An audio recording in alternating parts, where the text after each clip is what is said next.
journey in life. It started in 2002, and we've done fighter pilots, bomber pilots, we've done doctors, we've done engineers. Never got on a lawyer yet because they charge by the hour. But anyway, if you have a story to tell, everybody's got a story to tell. Please consider doing that in the future. And today we're all here to hear Harry's story. And there's a book out for Remembrance and Legacy. A lady in the synagogue where he attended spoke to Harry, found out who he was, said he had such a great story. She then started collecting Harry's story and everybody else's. You can get this book. It's called Remembrance and Legacy on Amazon. I think it's $18. And with that, I will turn it over to Harry.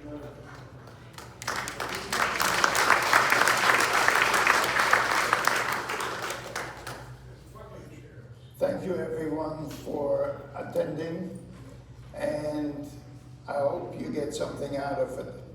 It's not the nicest story, but it will be a story. Anyway, the first picture you see is the house my grandfather purchased in 1670 about, and they had 5 children, but 1 child was born someplace else, and 4 of them were born here, of which one was my father. My father inherited the house, and we lived there very comfortably for quite a few years, and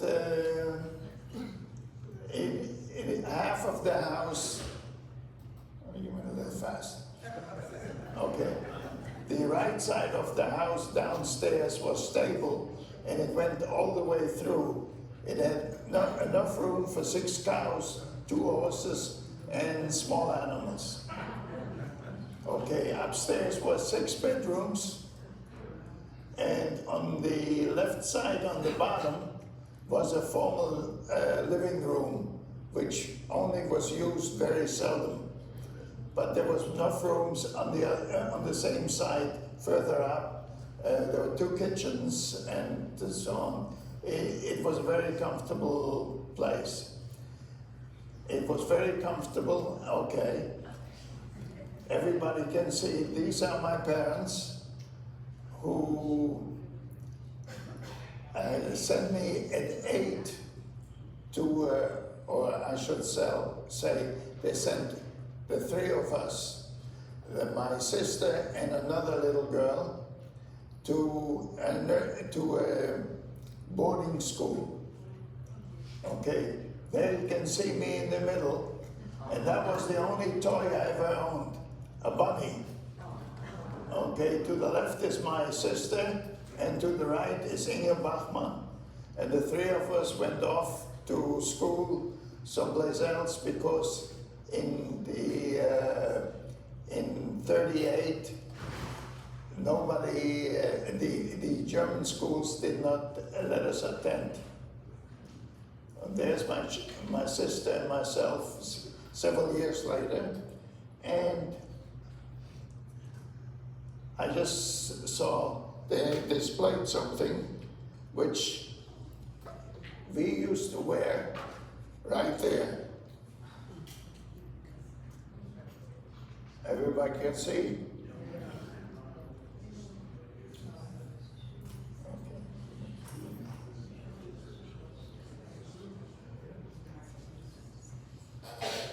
All right. In December of 41,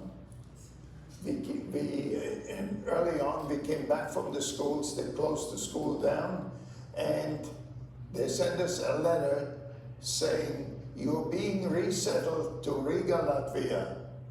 And they told us what to take. And we assembled all the foods we needed in a backpack, and we went on a train. The train departed from Bielefeld, Germany, after several days of getting everybody together. and we were on the way to Riga. It happened to be during the holiday of Hanukkah, and just a little while later, as it became dark, somebody had the foresight of bringing some candles, lit the candles, and started to sing. And eventually, the whole train sang Mo Osur Yeshua Tir, the Rock of Ages. We arrived in Riga, not a pleasant sight. You've never seen red ice. And the reason I say red ice, they put us into the ghetto, which was formerly occupied by Latvian Jews who they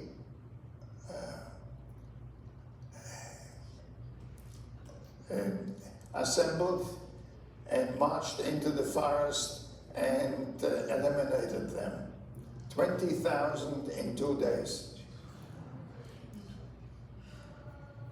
Okay, on the right you see a beautiful egg.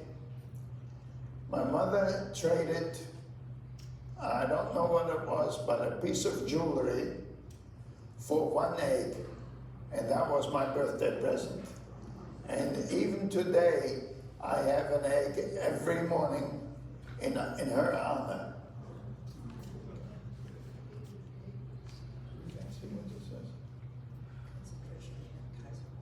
Okay. In the middle of August of '43, my father and I, we were selected to go to the concentration camp Kaiserwald, which was also in Riga. And my father, unfortunately, only lasted 6 weeks, and he was returned to the ghetto, and I was on my own. But prior to that, you get the breadstone? Okay, you all see a piece of bread. We used to get a piece of bread, not that size, but maybe a little less than half every day. And that was in the evening. And we ate our bread, and I passed by a bunk, and there was a piece of bread laying there. And what did I do? I picked it up and I brought it to my father. Here's another piece of bread. And my father said, where did you get it? I got it from that and that bunk. And he says, well, you take it back, apologize to the man, and I came back and I got one hit on the face, and I think I feel it today yet, and it made me a very honest person. And he said, if you want to steal, steal from the masses, don't steal from an individual. Okay. I went to work at first at a place where they did recycled D-batteries, and it's a very messy job, and we recycled D-batteries, and I heard of a job which was in the garage, and I guess it was better to polish cars and clean parts than do batteries. And what about the tires? It didn't look like that. There was tires huge on the bottom, and a little further up, they became smaller and smaller, almost up to the ceiling, not quite as high as this. And there was a selection process. And the selection process was, if you are a certain age or below, they would take you and ship you out, and you never returned anywhere. So I decided to climb into the tires and stayed there for 3 days. No food, no water, no anything. And it saved my life. Another time, there was a selection process, and I think you did it. There was a selection process, and we were 80 youngsters, all about the same age. And guess how many were left after the selection process?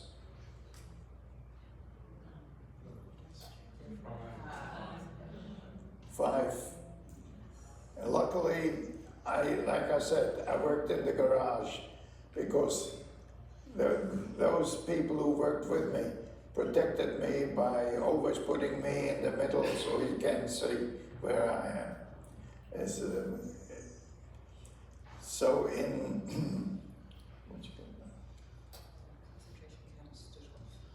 okay, in September of '44, they assembled all of us, and they wanted to ship us from Riga to Gdynia or Danzig, which was Germany at the time, now it's Poland. And they shipped us there by boat, which was 3 or 4 days, slow go. And they unloaded us onto barges, and we landed in a concentration camp, Stutthof. Stutthof, every time you went from one place to the other, you think it would be better, the opposite. It always got worse. And food was limited, and we were there from September to about January. And in January, they everybody who could walk, they put them into a column and marched them west. They did not want us to fall into Russian hands. So,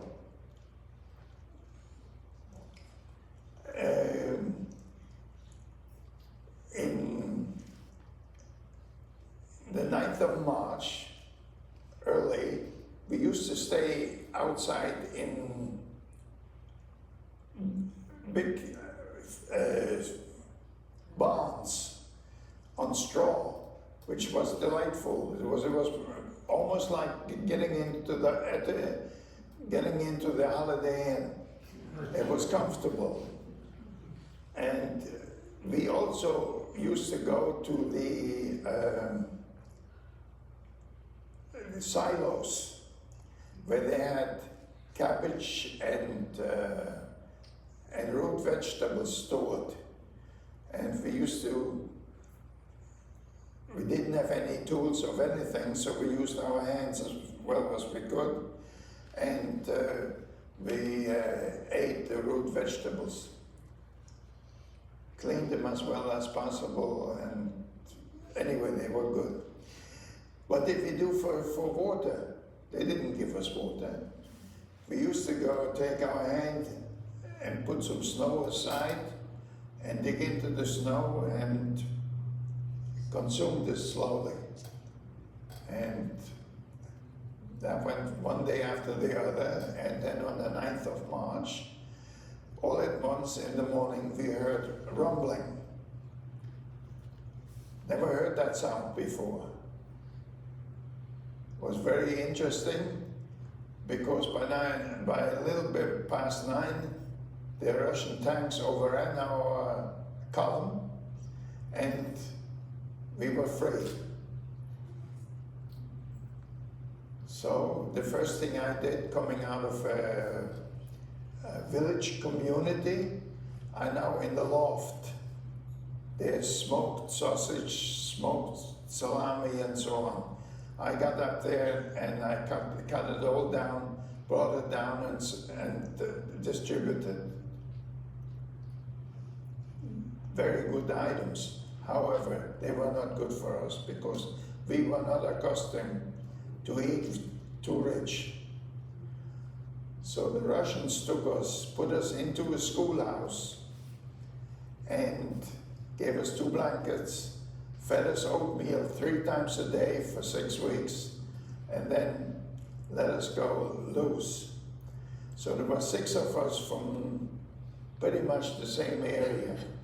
And we decided to stick together and go west. So we were in Berlin on the 13th of May, which was shortly after the war ended. And from there we rested a little while, and we continued on the path to like my mother always said, if you come through this alive, we come home. So the first thing I did when I came home was she had a star wrapped up in paper, and since it was an old house, naturally there was some cracks. And there was one room upstairs where the Passover dishes used to be kept. And I went into that little room. I went to the crack where she hid the star, and I pulled it out, and there it was. And anyway, that has been my, how can I say, it was my mother's. They all came, and they're very flimsy. They were lined. And my mother lined them, so I knew it was my mother's. So I still have it and cherish it. So now came schooling. I only had 2 years of schooling, and I'm now going on 14 years old. And somebody suggested there's a children's home in Hamburg where you should go. Okay, I went to Hamburg, and we learned, and we had American Jewish joined, took care of us physically, while we had Israeli instructors to teach us Hebrew with the intention to go to Israel. Well, in the meantime, I got in touch with my family in the United States, and there were 7 siblings of my mother here, 5 brothers and 2 sisters, and they all suggested that I come to the United States. Well, I will tell you, it took 4.5 years to do it, but I arrived finally the 29th of March 1949, after a voyage of 13 days. So everything was worth it.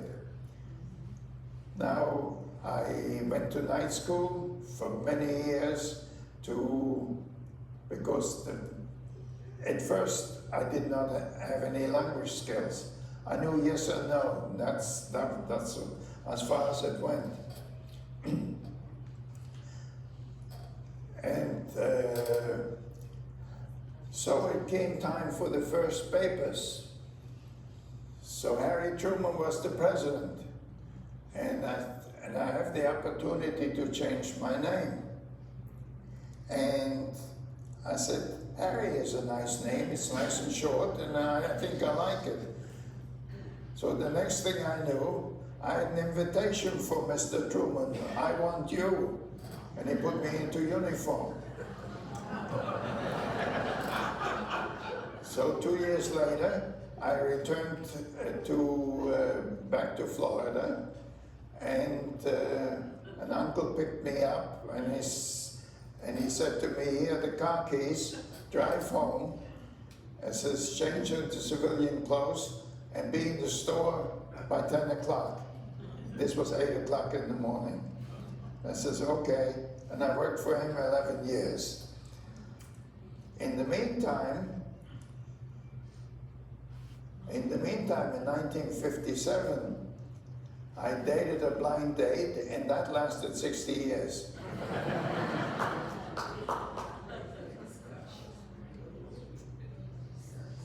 Okay, unfortunately, unfortunately, she passed in February of 2017. Okay.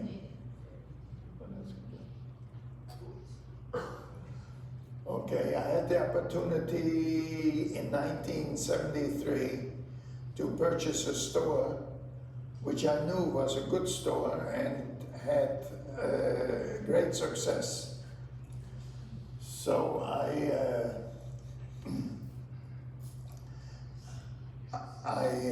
bought the store, and I didn't like the layout of it. So the first thing I did is I enlarged it, and then enlarged it again from 1,600 square feet to 5,800 square feet. And business flourished. And actually, that's why I'm here.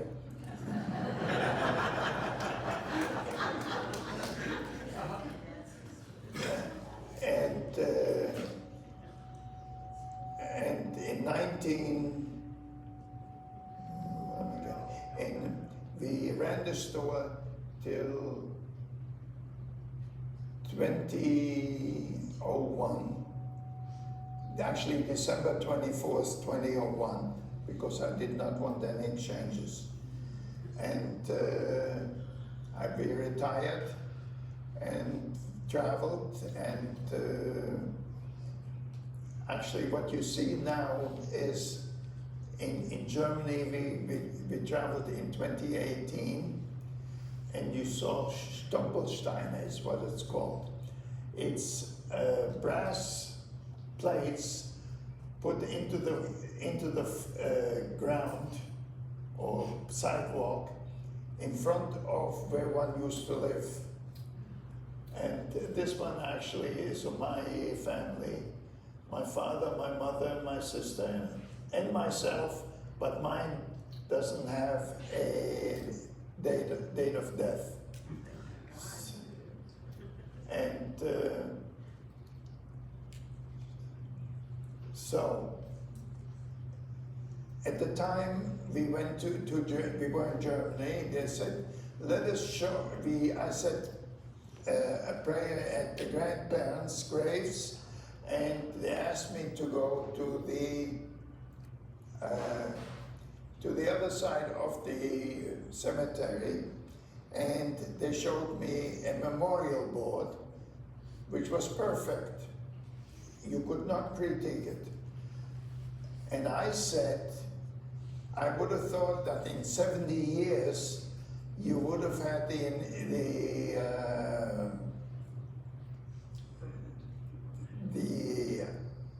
idea of putting a permanent memorial up for the 20-some-odd people who perished. So that's what we were thinking about it, but it didn't quite materialize. We always tabled it. So, I, in my big mouth, said, if you want to put one up, and if I would pay half, would you put one up? Oh, sure. It didn't take very long, and they created one, but you see right there. Actually, I have the prototype right here. And so this year, the girls and I have decided to go and see the monument. And I thought, after my 95th birthday, I thought, am I crazy of taking on such a long trip? Well, I'll go one way or the other, but I will go. And we completed the trip this year, and this is Mama roofed. I'm not going to translate it because I don't think I can do it right. Anyway, it was very, very interesting. And the only thing I had in mind, if you look at the right, I wanted to touch the monument. I did, and I accomplished my journey. And I came home, and here I am again.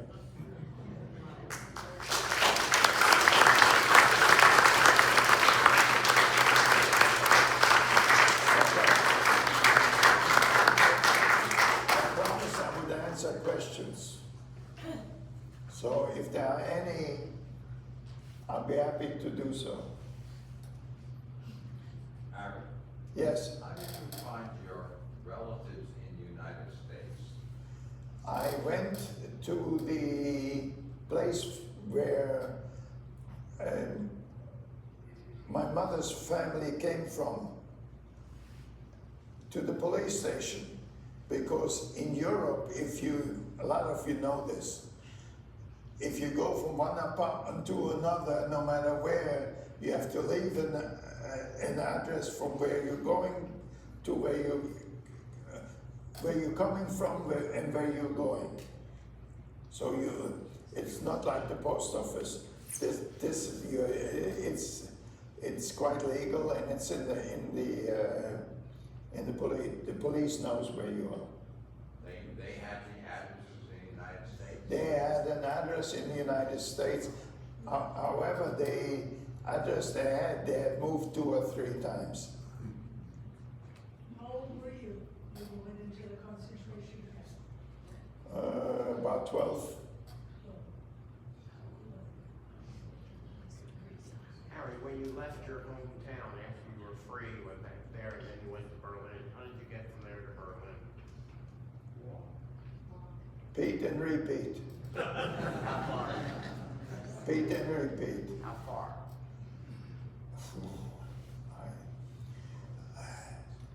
He walked until he got there.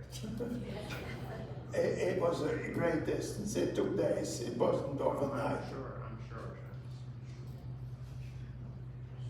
Harry, that's an interesting story for how you got from point A to point B walking. But how did you survive? Where did you eat? Where did you sleep? Well, actually, the Russian army